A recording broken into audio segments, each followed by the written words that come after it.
I'm excited to bring in my guest, Stephen Halbrook. He's a friend. I greatly admire his legal brain, and I always look forward to when I can just, he's so generous with his time. I actually, and Stephen, as I'm introducing you with everyone, he's a senior fellow at the Independent Institute. I was actually just talking about you last week with regards to Prince v. United States, because we were discussing states' rights and all this stuff and commandeering clause. And so now here we are talking about this issue with ghost guns. And I wanted to get your perspective on how, and I know what I know and I know what I don't know, which is why you're here. To me, in my layman, not a trained lawyer mind, I do not understand how the ATF and the President of the United States can redefine parts of established law as it relates to hobbyist build-at-home kits. So I would imagine there would be opportunity to contest this in court. Give us your thoughts on this. Hey, Dana, good to see you again. Look, the published rule with all of its explanations just came out yesterday. It's about 375 pages long. The actual new regulations, of course, are shorter, but they have a lot of explaining to do to try to justify how they can rewrite what Congress has done. The Gun Control Act provides for a serial number to be put on a frame or receiver. A firearm is defined to include not just a weapon that shoots, but also a frame or receiver. And what they've done is to grossly expand the meaning of the term frame or receiver to mean something that it never meant under the statute, to try to encompass more activities and to restrict rights like never before. First of all, let's look at this stupid term, ghost gun. Yes. It's a non sequitur. The regulations don't really affect homemade guns except in two ways. Number one, it makes it harder to get the precursor materials for them. And number two, if one is ever transferred through an FFL, then a serial number has to be put on there by the FFL. But if you've got one now, this doesn't even affect you. You're allowed to make and to possess an unserialized firearm. And there's nothing ATF can do about that, but they play this up like it's, ghost guns. And you have these big city police chiefs saying that, there's more ghost guns being found. Look, if I was like an organized criminal, I would not want ghost guns. And the statistics show that very few firearms that are seized or that are taken in the course of criminal activities, they're stolen. They're from the black market. They're not homemade guns. Who would want to rely on that? I want to interject and get your on that one point. We're talking with our good friend Stephen Halbrook, a fabulous attorney. He's argued a number of Second Amendment cases before the Supreme Court, because the ATF in March via CBS had said that from 2016 to 2021, I think the number of murders was 89,680. And of those, they were attributing 325 to quote unquote ghost guns. But the way that I understand it, if any firearm with a filed off serial number or even a sawed off shotgun could be classified as a ghost gun under the way that they have it structured currently. So we don't actually even know how many build at home kits, which I would imagine none or maybe single digits would even be attributable to any kind of homicide. It seems grossly exaggerated. Like how many hardened criminals like to drill things out right? and to follow blueprints, and I mean hobbyists love to do this kind of stuff. I don't know how successful all of them are when they get these kits, but shoot, if you're a real criminal, you can get a gun so easily from the black market or through theft or whatever. It's not a problem. You'll get one that you know is going to be reliable. Yeah, no, that's a really good point. Talking with our friend Stephen Halbrook. So what is do you think that Biden's going to be able to, first off, I know that people can, I think what this goes into, once the rule's published, there's like 120 days, I believe, and before it takes effect. Is there going to be, would you foresee litigation to challenge this? Because I just don't know how they can just change established law and through the ATF bypass Congress, and that's it. There's nothing else to say about it. Litigation could take different modes. You could have ATF coming against a licensee, an FFL, and saying that you're not doing something according to our regulation, we're going to revoke your license, so that can be appealed. There could be civil actions for declaratory judgments and injunctive relief that industry members could file.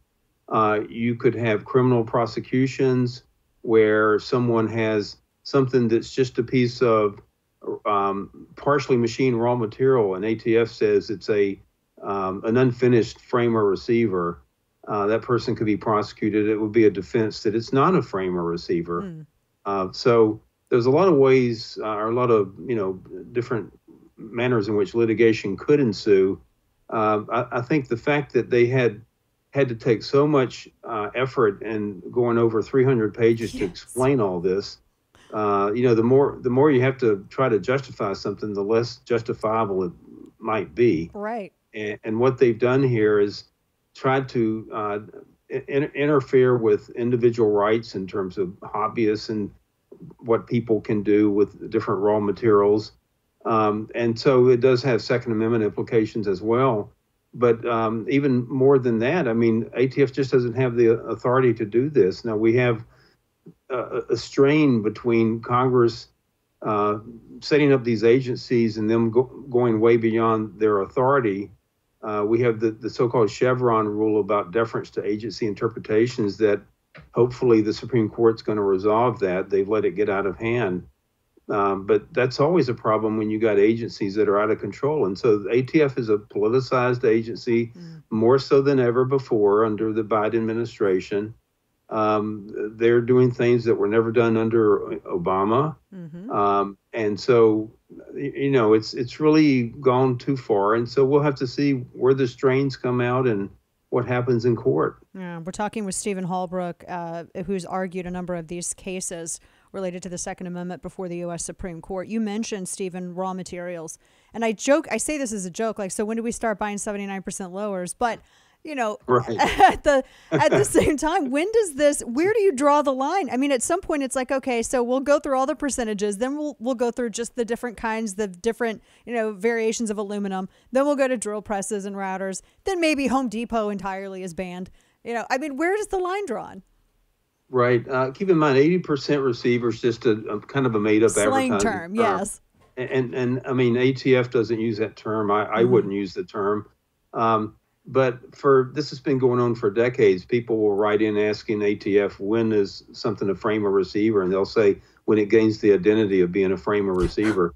Now they're even going back on that and saying, well, if you're thinking about making it into one, or you've taken some kind of action to make it into one. I mean, think about the fact, like, firearm is defined as a weapon that shoots, is designed to shoot, or can be readily restored to shoot a projectile by action of an explosive. But those adjectives don't apply to frame or receiver. It doesn't say a frame or a piece of metal that's readily restorable or readily anything. I mean, the new regulation uses that term readily, something that could be readily made into a frame or receiver. Well, that tells you in itself it's not a frame or receiver yet. And of course, readily, that's in the eye of the beholder. Is it my grandmother, or is it some expert in an advanced machine shop doing something readily? It's not an objective standard. Yeah, because I would take a lot longer to make it. I had one semester of a shop class, and I'm not saying I did poorly, but I was not the shop teacher's favorite. I'll just say that I was not the favorite. They worried a little bit about me, but it was enjoyable. It would take me readily. That way, it would take me a heck of a lot longer. I mean, I'm sure someone that has the skills and the equipment, a couple hours and they're done. But that's not everybody. And so, look, the experts at ATF, they're fantastic in what they can do.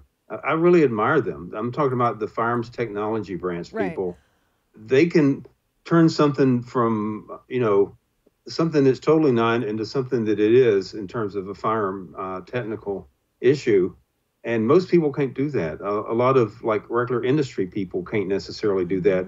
That said, of course, the expertise in industry is very high.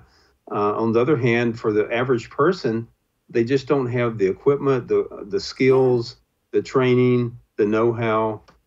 So there's a lot of subjective terms going on here, and where is it going to go? I mean, the law is not supposed to be vague. That's a Right. violation of due process if you're trying to enforce a law that's vague, especially in a criminal context. That's a good point. That I think a lot of people forget. Last question for you, Stephen Halbrook. We're grateful for your time today. Where does this lead? Because it's just, incremental restrictions, and you mentioned the vagueness as well, and it is a complete denial of due process, and I feel it's purposeful vagueness too, especially as I noticed in the White House release that they had posted. They had this annotation by X amount of crimes. This is how many ghost guns the ATF has found. And then when you click the link to try to see them show their work, it conveniently went nowhere and still does. It just opens up to a blank window, cannot be found. Where does this lead? Because this agency and I has grown more and more in terms of what it's allowed to do. Compared to under the Obama administration. And now, where we have this one guy is being nominated, and his name escapes me right now. We were just talking about him, a former U.S. attorney out of Ohio, big gun control guy, big red flag law guy, big universal background check, federal registry guy.